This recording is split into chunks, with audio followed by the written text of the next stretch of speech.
സഹാബത്ത് വീട് വിട്ടിറങ്ങുമ്പോൾ രാവിലെ ഉപജീവനം തേടി പോകുമ്പോൾ ഭാര്യമാര് പറയലെന്തറിയോ, ഹറാം ഞങ്ങൾക്ക് വേണ്ട, ഞങ്ങൾ എത്രയും പട്ടിണി കിടന്നോളാം.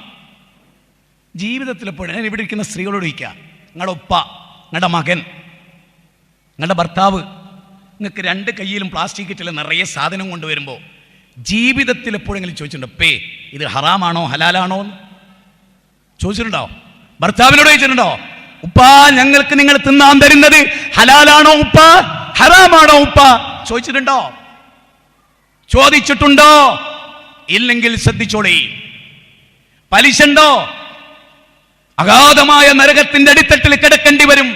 നിസാരമായ ദുനിയാവിന് വേണ്ടിയാണെങ്കിൽ ഒരു ഓലമേഞ്ഞ ഷെഡിൽ കിടക്കേണ്ടി വന്നാലും, ഒരു ടാറപ്പായ വിരിച്ച് കിടക്കേണ്ടി വന്നാലും, പലിശ കൊണ്ടുണ്ടാക്കിയ ഭവനത്തിൽ കിടക്കല്ലേ, പലിശയുമായി ബന്ധപ്പെട്ട ഭക്ഷണം കഴിക്കല്ലേ, പലിശയുമായി ബന്ധപ്പെട്ട വസ്ത്രം ധരിക്കല്ലേ. അല്ലാഹുവിന്റെ റസൂൽ പറഞ്ഞത് എന്താ?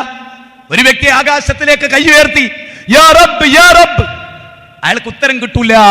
കാരണം അയാളുടെ സമ്പാദ്യം ഹറാമാണ്, അയാൾ കഴിച്ചത് ഹറാമാണ്, അയാൾ ഉണ്ടാക്കിയ വീട് ഹറാമാണ്, അയാളുടെ ഡ്രസ്സ് ഹറാമാണ്.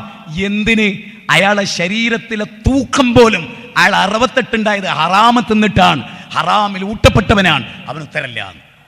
അത് ഇവിടെ കുറച്ചാളുകളേ ഉള്ളൂ. വളരെ ഗൗരവമായി ശ്രദ്ധിച്ചോളി. അപകടകരമായ ഒരവസ്ഥ ഹറാമിനുണ്ട്. അത് വരാതിരിക്കാൻ ശ്രദ്ധിക്കുക. പട്ടിണി കിടക്കേണ്ടി വന്നാലും, ദാരിദ്ര്യമുണ്ടായാലും അള്ളാഹനെ സൂക്ഷിച്ച ആ വിഷയത്തിൽ ജീവിക്കുക.